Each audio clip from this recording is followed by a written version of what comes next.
नेपाल के काठमांडू में त्रिभुवन international airport पर आज एक बड़ा हादसा हुआ। काठमांडू से पोखरा जा रहा सूर्या एयरलाइंस का एक विमान टेक ऑफ के दौरान क्रैश हो गया। इस प्लेन में एक क्रू मेंबर समेत 18 यात्री सवार थे।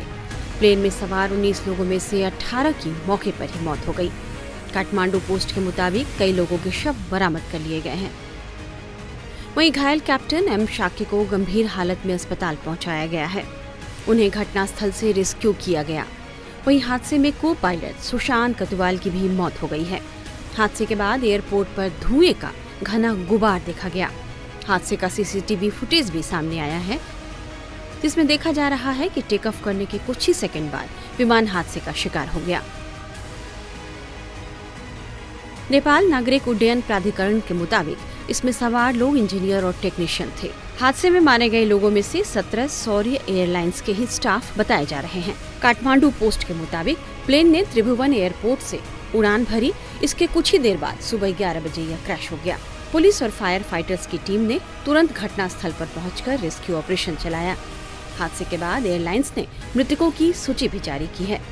इस दर्दनाक हादसे में एक ही परिवार के 3 लोगों की मौत हो गई है, जिसमें एक छोटा बच्चा भी है। एयरलाइंस की ओर से जारी बयान में कहा गया है कि जो विमान हादसे का शिकार हुआ है, उसमें flight maintenance staff Manuraj Sharma भी अपनी पत्नी प्रिजा खतीवडा और 4 साल के बेटे अधिराज शर्मा के साथ सफर कर रहे थे। हादसे में तीनों की मौत हो गई। प्रिजा भी एक सरकारी कर्मचारी थी और ऊर्जा मंत्रालय में सहायक कंप्यूटर ऑपरेटर के पद पर काम कर रही थी। एयरलाइंस ने अपने बयान में कहा है कि विमान पोखरा जा रहा था ताकि मरम्मत के बाद उसकी तकनीकी जांच हो सके। वहीं मीडिया रिपोर्ट्स में कहा जा रहा है यह विमान 1 महीने तक पोखरा के एक हैंगर में रखा गया था। इसकी मरम्मत की जानी थी। घटना के प्रत्यक्षदर्शियों ने इस बारे में क्या बताया, ये आपको सुनाते हैं।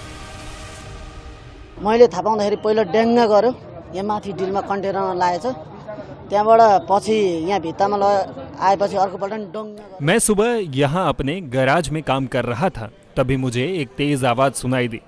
हमें लगा कि कोई टायर फट गया है, लेकिन हमें पता चला कि एक विमान दुर्घटनाग्रस्त हो गया है। विमान ने एक कंटेनर को टक्कर मार दी थी। अगर ये कंटेनर नहीं होता तो निश्चित तौर पर फिसलकर रिहायशी इलाके से टकरा जाता।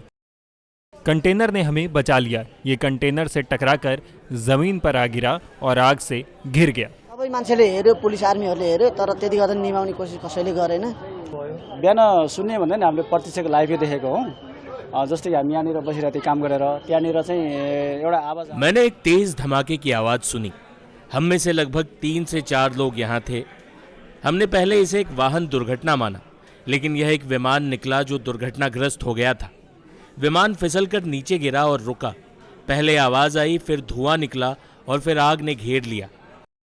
मैं उस स्थान के पास पहुंचा जहां विमान दुर्घटनाग्रस्त हुआ था और वहां फिर से विस्फोट हुआ और फिर मैं डर के मारे पीछे की ओर भागा। बाहिर थियौं, त्यसपछि हामी मान्छे पनि धेरै थिएनौं। हामी मान्छे यस्तै 10-12 जति मात्रै थियौं। हामी ग्यारेजको मान्छेहरू। प्रत्यक्षदर्शियों का यह कहना है कि विमान रनवे के दक्षिणी छोर कोटेश्वर की ओर से उड़ान भर रहा था। प्लेन में अचानक से झटका लगा और इसका विंग जमीन से टकराकर पलट गया, जिसके बाद विमान में तुरंत आग लग गई। वहीं त्रिभुवन इंटरनेशनल एयरपोर्ट के प्रवक्ता सुभाष झा ने हादसे की प्रारंभिक वजह बताई है। उन्होंने कहा कि पोखरा जा रहे विमान को उड़ान भरने के दौरान रनवे पर गड़बड़ी का सामना करना पड़ा, जिसके बाद ये दुर्घटना हुई। हालांकि दुर्घटना क्यों हुई है, इसकी असली वजह तो जांच में ही सामने आएगी। टाइम्स नाउ नवभारत डिजिटल की रिपोर्ट।